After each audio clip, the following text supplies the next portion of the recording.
বাচ্চা ছেলে।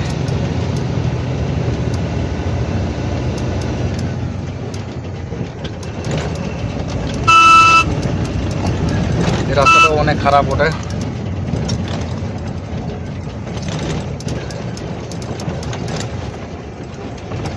গাড়িটা সাইড দিলে না, নাহলে সাইড নিয়ে যেতাম। ইয়ার কিন্তু সেকেন্ড বরাবর চেঞ্জ করতে হয়।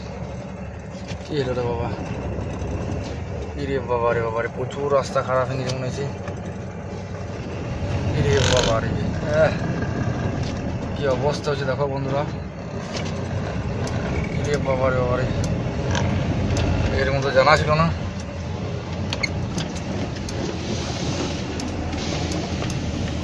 বাপরে বাপরে বাপরে বাপরে, ওভালোটা গাড়িটার অবস্থা খারাপ হয়ে যাবে ওখানটা পেরিয়ে দিই।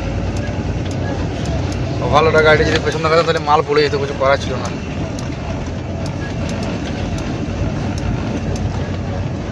এদিকে ওভালোড চলে চলেই রাস্তাটা খারাপ হয়ে গেছে, দেখতে পেয়েছো অবস্থা খুব খারাপ। এটা গ্রামের ভিতর, আমি দেখেছিলাম খালিতে, এখন দেখা যাচ্ছে লোডে। আমাদের কিন্তু একটু স্টারিং কাটলেই লিফটের টায়ার কিন্তু উঠে যায়। আর এই গ্রামটার জন্যই আমাদেরকে সিভিক ওখানে আটকে রেখেছিল, তারপরে ছাড়লে। চলো বন্ধুরা, যা হয় গ্রামের ভিতরটা পেরে এলাম। এদিকে রাস্তা প্রচুর খারাপ হয়ে গেছে, আর এইদিকে গাড়ি আটকাছে দেখতে পেয়েছো। ওই গাড়িটাকে আমি ওভারটেক করবার চেষ্টা করছি, তো ওভারটেক দেয় না কোনো মতে। দেখা যাক কি করছে। আবার আমি অনেকক্ষণ ধরে কিন্তু ওভারটেক করার চেষ্টা করলাম।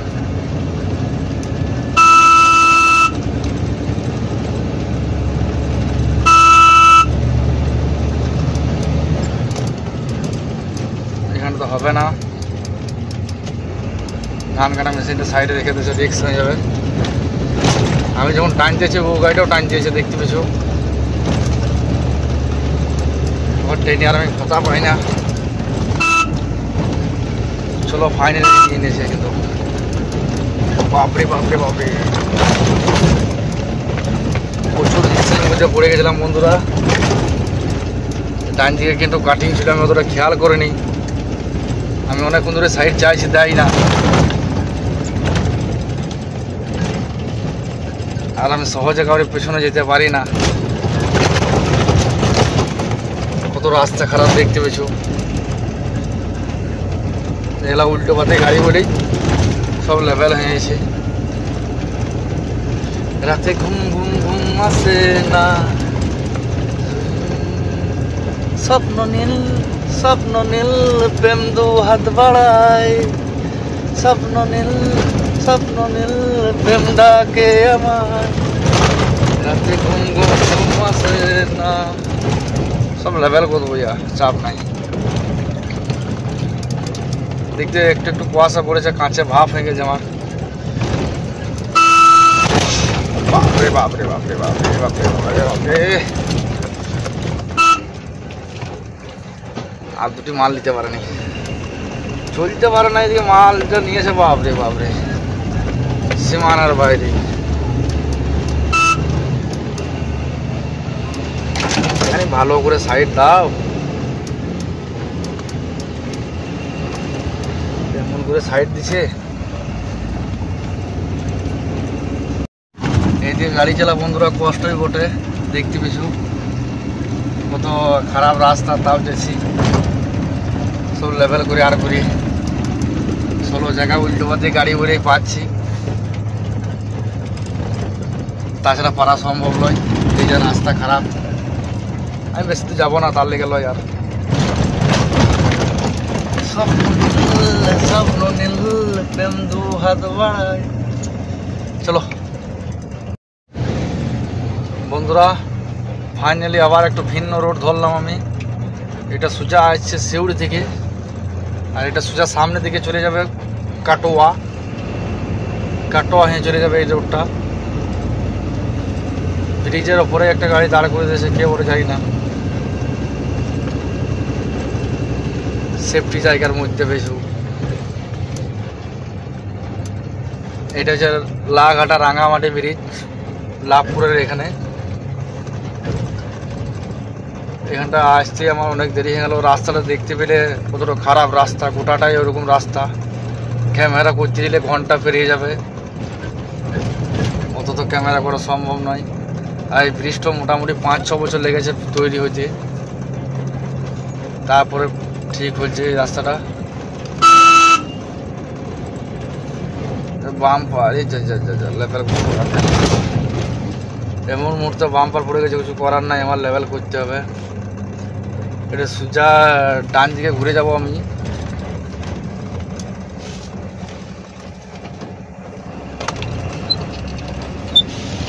বোলপুরোটা ঘুরে গেছি। একটা গাড়ি কিন্তু এমার্জেন্সি টাইমে চলালছে। এই লাভপুর হচ্ছে বিভূতিভূষণ বন্দ্যোপাধ্যায়ের জন্মস্থান।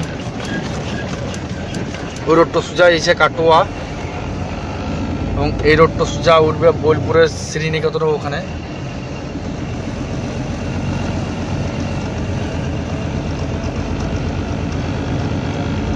এখানটা একটু চড়াই জায়গা, বড় গাড়িটা উঠছে না আমার বেশ।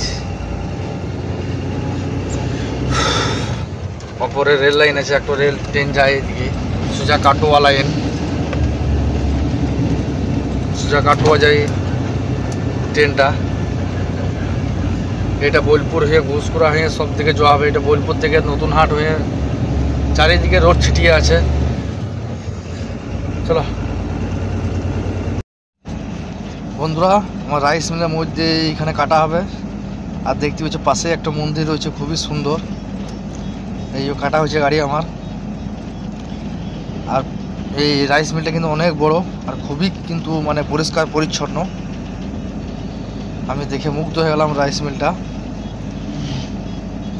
মন্দিরটাও এবং খুবই সুন্দর।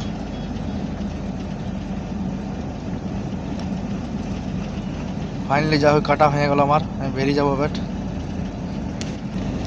বন্ধুরা, আমি সকালবেলা দাঁড়াবার সময় নাই, নিয়ে চপ নিলাম, চপ খেলাম একটু। চপ খেতে ভালোবাসি আমি। এই রাস্তা ধরে যাচ্ছি, এইটা বোলপুর রোড যেছে সোজা। আমি ফাইনালি কিন্তু ওই গ্রামের ভেতর ঢুকে গেলাম, যেখানে যে জায়গায় মালটা খালি হবে আমার। এদিকে চলে এলাম প্রায়, গ্রামের মধ্য দিয়েই গাড়িটা খালি হবে দেখতে পিছু। আর পাড়া গ্রামের রাস্তা সিঙ্গেল রোড, কিন্তু রাস্তাটা যা হোক ভালো হয়ে আছে। আর গাছে তো অবস্থা খারাপ করে দিছি, মানে এত ডালপালা লেগে গেছে গাড়িতে। ফাইনালি ফ্যাক্টরি ঢুকে গেলাম আমি। ফ্যাক্টরি বলছি তোমার যেখানে খালি হবে মালটো, ফ্যাক্টরি নয় এগুলা বিল্ডিং হচ্ছে, অ্যাপার্টমেন্ট। চলো খালি করি।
বন্ধুরা যা হোক ফাইনালি খালি হয়ে গেছিল।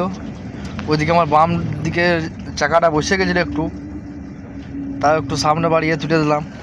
এই গাড়ির ক্ষমতা ভালো, তার লেগে না, খানিক আধেক বসে দিলে তুলে নেয়, তো অতটা অসুবিধা মনে হয় না। চলো বন্ধুরা এখান থেকে বেরিয়ে যাবো গা।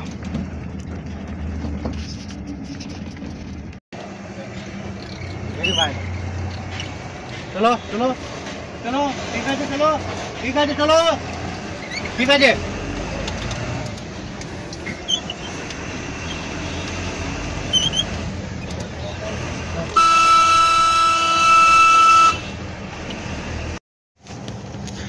বন্ধুরা ফাইনালি সব আমাদের কমপ্লিট হয়ে গেল, এখান থেকে বেরিয়ে গেলাম দেখতে পেয়েছো। আর এই রোডটা একটু সিঙ্গেল বটে, মোটর সাইকেল সাইকেলের চাপ আছে, আর ছাগলের তো অত্যাচার সব জায়গাতেই, ছাগলেই পাগল করে দিছি। চলো বন্ধুরা এখানে একটা ছোট্ট বাজার রয়েছে দেখতে পেয়েছো, আর এই বাজারটাতে জাম লেগে গেছে, আমি সেই জন্যে পিছনে দাঁড়িয়ে গেলাম। পিছনে দাঁড়িয়ে যাওয়াটাই বুদ্ধিমানের কাজ হবে, তার কারণ হচ্ছে আমিও যদি গাড়ি ঢুকিয়ে দিই কিন্তু জাম লেগে যাবে দুদিকেই, সেই জন্য আমি দাঁড়িয়ে গেলাম। চলো বন্ধুরা এখান থেকে বেরিয়ে যাবো, কতক্ষণে জাম চাইছে দেখি। বন্ধুরা যাই হোক ফাইনালি খালি করে বেরিয়েলাম। আজকে কাছেই ব্লগটা অনেক বড় হয়ে গেলো ভিডিওটা। আর হয়তো দেখতে হচ্ছে হাওড়া ব্রিজ, এই ব্রিজটা রাত্রে দেখা যেত তোমাদেরকে, হাওড়া ব্রিজটা দেখালাম, গরিবের হাওড়া ব্রিজ। এই যে ব্রিজটাতে যেছি এটা মোটামুটি 6 বছর লেগেছে তৈরি হয়েছে। ছোট্ট পাড়ার নদী আর কত বড় ব্রিজ দেখতে পেয়েছো।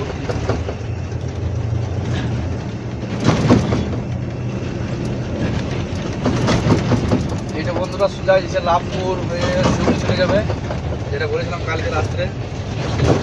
এইদিকে গেলে তো আমি দিনের বেলায় যেতে পারবো না, আমি রাত্রের বেলায় যেতে হবে। আমি দিনের বেলা ডান দিকে ঘুরে যাবো। যেখানে খালি করলাম, এখন মার্কেট প্রচুর খারাপ চলছে, মোটামুটি ওই 4-5 হাজার টাকা বাঁচবে, বেশি বাঁচবে না। ওয়াইনে এখন সন্তুষ্ট থাকতে হবে, কী করবো আর, বাসে কিছু করার নাই। এবং গাড়িটা চলছে ওই বেলায়, কিস্তি আছে মাসে 1,25,000 টাকা করে। যাই হবে আমাদেরকে নিয়ে এখন এর মুহূর্তে চলতে হবে। এই আবার একটা ঝিকিমিকি বাম্পার দিতেছে।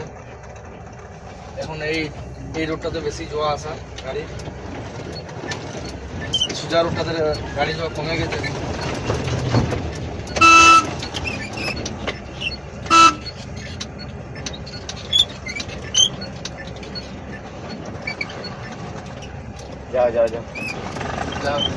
আমার এই রাস্তা ঢুকে গেলাম খালি করে, একটু দেখে হয়ে গেল খালি করে, তাও ঠিক আছে। খালি হচ্ছে যে গাড়ি অ্যালাইনমেন্টে কাজ করাবো, গাড়ি টায়ার খেয়েছে মোহাম্মদ শোরুমে। 4,500 থেকে 5,000 টাকা বাজছে এখানে লোকালে, 5 থেকে বেশি দরকার নেই। আর এদিকে যে খারাপ রাস্তা, আর ক্যামেরা করা সম্ভব হবে না। একটু পুরোটাই এদিকে বেশিরভাগ আদিবাসী পাড়া আছে, এগুলো দেখতে হচ্ছে আদিবাসীদের ঘরগুলো কি সুন্দর করে রেখেছে দেখতে পেয়েছো।